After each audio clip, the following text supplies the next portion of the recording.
Hello and welcome to Foul Plays, where we look at tales of tabletop tragedy that are sure to ruffle some feathers. I'm your host, Boss Goose, and in today's story, we have a player who shows early signs of being a problem, but is given another chance by OP and invited to their game, where things quickly descend into that guy territory, as he continuously runs off without telling the party, causes the death of two characters, and plans on attacking a third after being called out, accusing them of being manipulative. So take a seat and wet your beak as we dive on into today's tale. Long post here, a lot of context to give before the final horror story. I'm a longtime player and DM, and met problem player, we'll call him Harry, in a campaign of Curse of Strahd on Roll20. There were obvious red flags from this game, where he played a good aligned paladin who did nothing when another player made a pact with a demon, and didn't understand why he temporarily lost his powers until he paid penance for not intervening. There were some other things, like trying to retcon moves that didn't work and such, but nothing too major. And Harry was a nice guy, so we just chalked it up to inexperience. His paladin character was killed in a fight with Strahd's Nightmare, and he sent the DM a 2-page document on how it shouldn't have happened, what he wanted changed, etc. DM was having none of it. And whilst the rest of us thought it strange and a little funny, it didn't really affect gameplay. So Harry then rolls up a female drow rogue, and she's sexy and dressed provocatively, but none of us cared since it was Curse of Strahd and being sexy doesn't really feature. Apparently we found out later that Harry wanted his character to have, I kid you not, magical underwear. Again. The DM vetoed this BS and we played on. Let's say that Harry played this character with a big chip on his shoulder, borderline disruptive to the main thread of the campaign, and it was ticking the rest of us off as we took the game pretty seriously.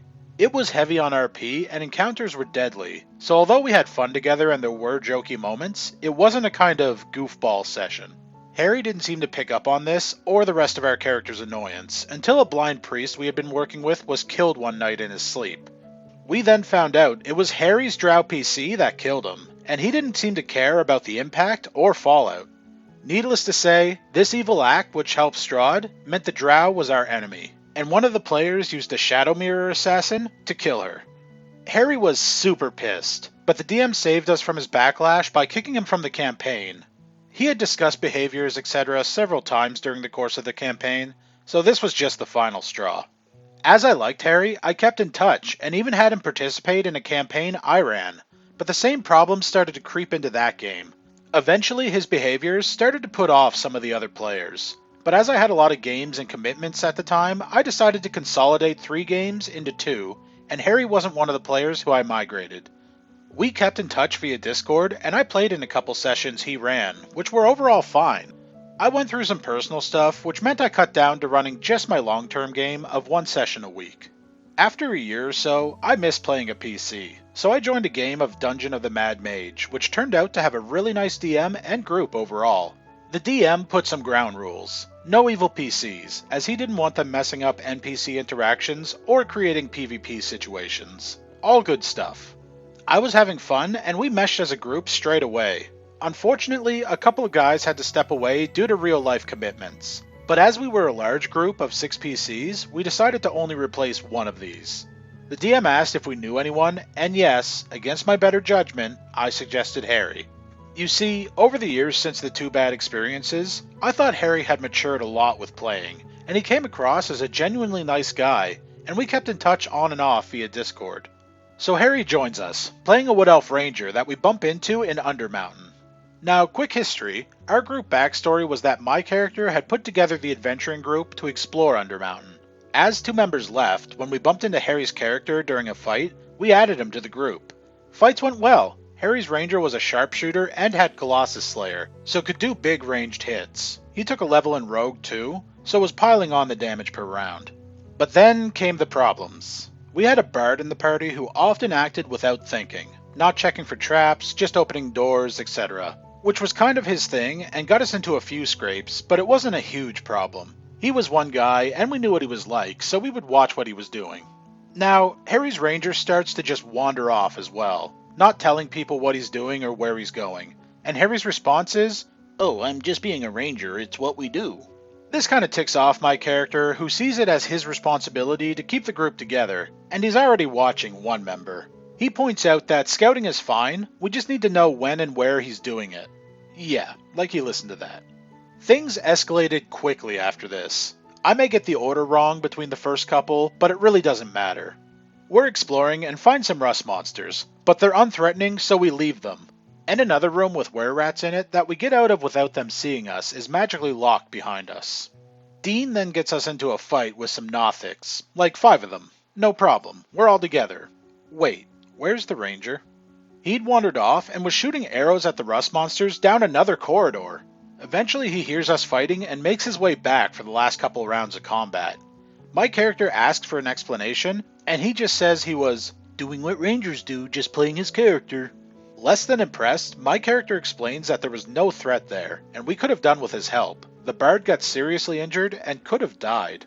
We go exploring further and come across a side tunnel in the corridor. We'll come back to it. Continue along the main route. Except Bard and Ranger, who go wandering off, find a portal, activate it, and Bard goes through it. We realize they're not with us, track back, and find Bard coming back through the portal, which was to 3 levels below us, IMSC. My character chews the 2 of them out about wandering off again, and how much danger they're putting themselves and us in. We carry on. Then we come to a weird metal room, which is obviously trapped. Have a fight and get zapped some, but do okay. My character is adventuring for knowledge, and the strange machinery is super interesting. He takes a few minutes to record things, and the 2 fighters rest. The bard goes to check out a door and pretends it's trapped and shocking him. My character believes this initially, and then goes back to note-taking after the joke. So what do Bard and Ranger do? Yep, wander off, finding a bunch of ghouls which attack. I think Bard is messing about again, and the 2 fighters are resting, so it's not until Bard manages to run back half dead that we get involved. We kill them, but really need to rest soon. My character says again, this is what happens when you wander off without telling people what you're doing. Then I go back to note-taking, and the fighters resting.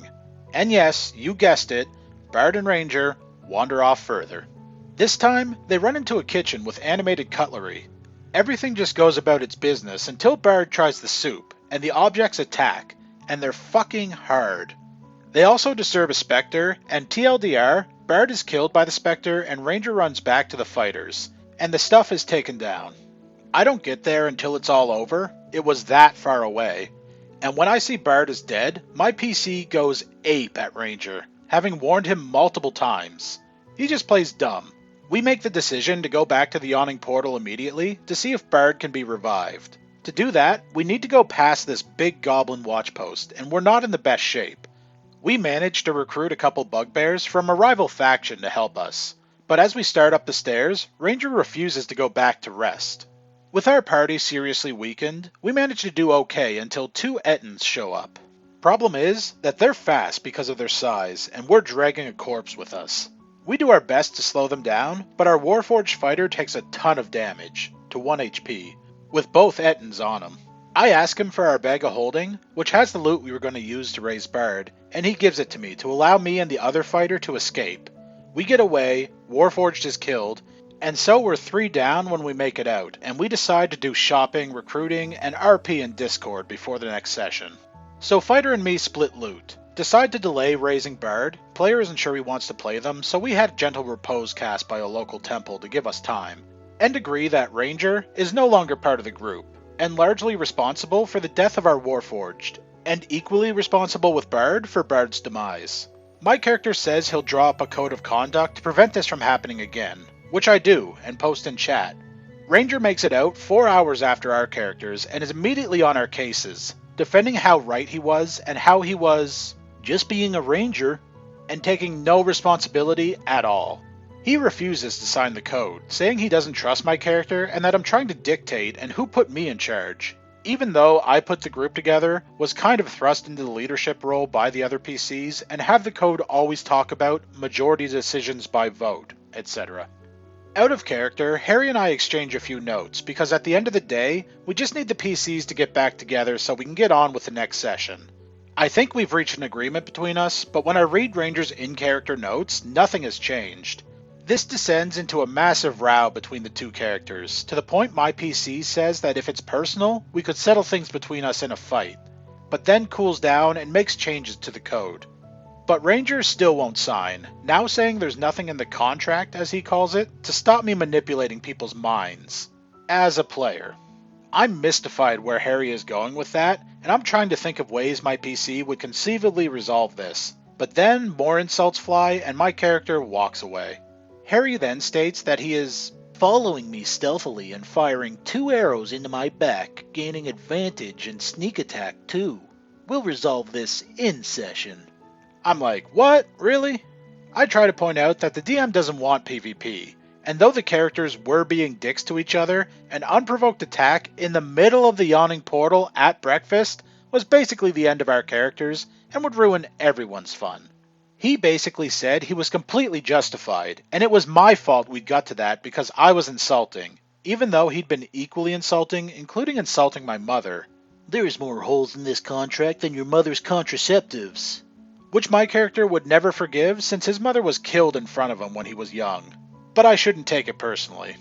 I tried to reason that he was making this personal, and that we should take a step back and think of the others and the game, but he was having none of this. His ranger was going to teach me a lesson.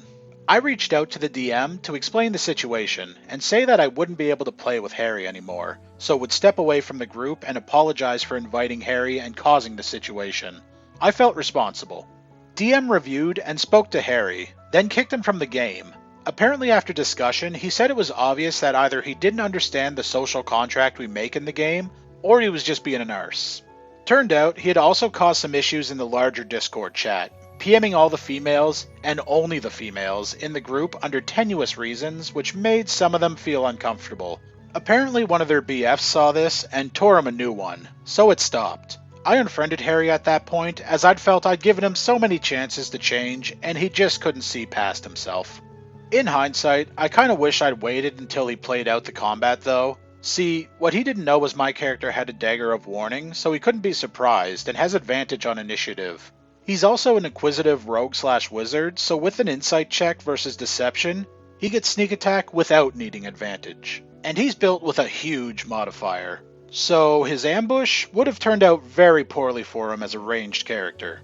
It would have been priceless to hear his reaction to what he thought was going to happen, and my character gutting him. Still, wouldn't have solved the wider issue, and that's the real lack of judgment on Harry's part here. The good part is that the other players in our DM are all still invested in the game and the group, and we're all on the same side, as it should be.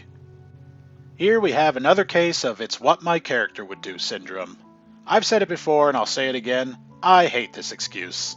There are definitely different roles that each class fills in a party, and a ranger as a scout does make sense. They don't run off and provoke danger over and over again while the party is trying to rest. The bard isn't innocent in this either. Having carelessness as a character trait is fine, but when you're running off and constantly bringing danger down on the rest of the group, you gotta dial it back a bit. Harry appeared to have no interest though in working with the rest of the party. Despite being asked several times to communicate, he would just nod and then did whatever he wanted every time. If he had just let everyone rest, then at the very least the Warforged probably would have survived, if not the Bard.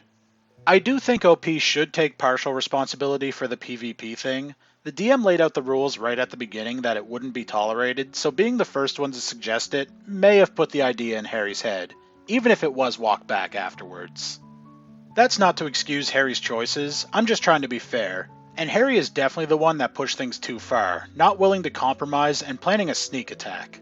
So it's good that OP did contact the DM and took responsibility. It shows their maturity in this situation, and it was the better option rather than waiting for the session and letting combat happen. Even if their character would have won, it would have gone against what the DM had wanted for the campaign, and very well could have killed the group. The stuff at the end there with Harry contacting all the female players is pretty sketchy too. Who knows what he was saying, but if someone went off on him for it, I doubt it was good.